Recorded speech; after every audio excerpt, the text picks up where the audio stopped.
Әкелер нені ескермейді? Уильям Ливингстон Ларнет. Ұлым, сен алақаныңды жастанып ұйықтап жатырсың. Мен болсам саған қарап ойланып отырмын. Ақсары шашыңның бірнеше талы жіпсіген маңдайыңа жабысып қалыпты.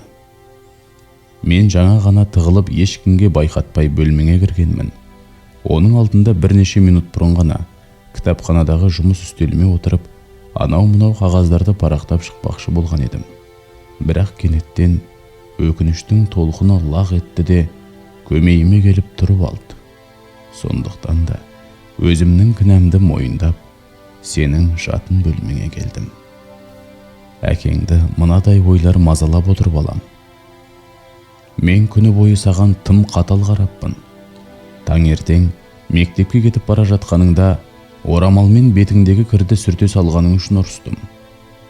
Бәтеңкеңді тазаламапсың деп тағы зекідім. Абайсызда заттарыңды жерге түсіріп алғанда шыдамай кетіп саған ауыр сөздер айтып жібердім. Таңғы асты ішіп отырғанда да саған килігетін ілік таптым. Стақандағы шырынды төгіп алдың. Тамақты қомағайланып жедің. Шынтағыңды үстелдің үстіне қойып отырдың. Нанға майды тым қалың қып жақтың. Ал таңғы пойызға мінгенімде сен сау бол әке деп айқайладың. Сонда мен басқа сөз таппағандай қабағымды түйіп, иығыңды түк ұстаған деп жекіп қалдым. Кешкісін тағы солай болды. Үйге қайтып келе жатсам, сен жолдастарыңмен асфальттың үстінде тізерлеп шарик ойнап жүр екенсің. Шалбарыңның тізесі қажалып қалыпты.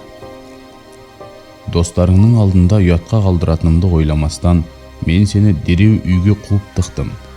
Киім тегін келмейді. Егер өзің сатып алсаң ғой, байқап киер едің. Осы сөз әкенің балаға айтатын сөзі ме еді? Біраздан соң мен кітапханада газет оқып отырғанымда сен кіріп келдің де маған кінәлі адамның көзімен қарап тұра қалдың.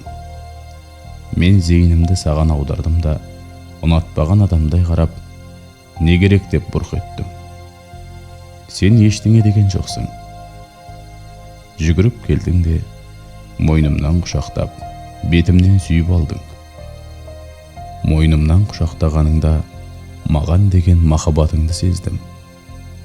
Ол махаббатты жаратушы иемнің өзі жүрегіңе орналастырғандай еді. Және ол махаббат менің қаталдығыма қарамастан еш бәсеңсімеген екен. Содан соң сен есікке беттедің. Тыпырлап жоғары қабатқа шығып бара жатқаның естіліп тұрды. Бірнеше минут өткеннен кейін қолымдағы газет сусып түсіп кетті. Бойымды қорқыныш кернеді. Құдайым-ау деп ойладым. Менікі не әдет осы? Килігу, ұрсып тастау, саған күнде істейтінім осы. Сондағы сенің бар кінәң бала болғаның ғана. Мен сені жақсы көрмеймін деуге келмейді. Дұрысырағы, мен сенен тым көп нәрсе күтетін сияқтымын. Бірақ сен әлі кішкентайсың.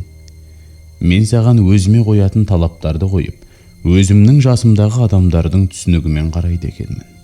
Әсілінде сенің әрекетің мейірімге толы, әрі шынайы да. Сенің жұдырықтай жүрегің өте үлкен болуы мүмкін.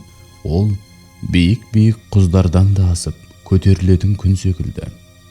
Жаңа жүгіріп келіп, маған қайырлы түн тілеп, бетімнен сүйгеніңде мен соны түсіндім. Сенің бұл әрекетің оғаш, тіпті ерсі секілді. Қалай істегің келсе солай істедің. Бірақ соның өзі жақсы. Басқасының бәрі бұныңмен салыстырғанда түкке татымайды. Міне, енді мен кереуетте ұйықтап жатқан жеріңе келіп, тізерлеп, ұяттан өртеніп отырмын. Әрине, бұл отырысым менің бар кінәмді жуып шая алмайды. Оның үстіне ертең сен оянғанда, осы ойларымның бәрін айтсам, сен бәрібір түсінбейсің. Алайда мен ертең нағыз әке болып отырам. Мен саған дос болам. Сенің уайымың менің уайымым. Сенің қуанышың менің қуанышым болады. Тіпті саған қатқыл бір сөз айтқым кеп кетсе де, тілімді тістей қоюға әдеттенем. Ол әлі бала ғой, кішкентай ғана бала ғой деп дұғаны қайталағандай ішімнен қайталап жүрем. Осыған дейін мен саған балаға қарағандай емес, үлкен адамға қарағандай қарап келіппін. Бірақ қазір сенің бір уыс боп жатқан жатсыңды көріп, сенің әлі де балдырған екеніңді әбден түсініп отырмын. Кеше ғана анаңның иығына басыңды қойып, кеудесінде тыныш тауып жататын бөбек едің ғой. Мен сенен тым көп нәрсе талап етіп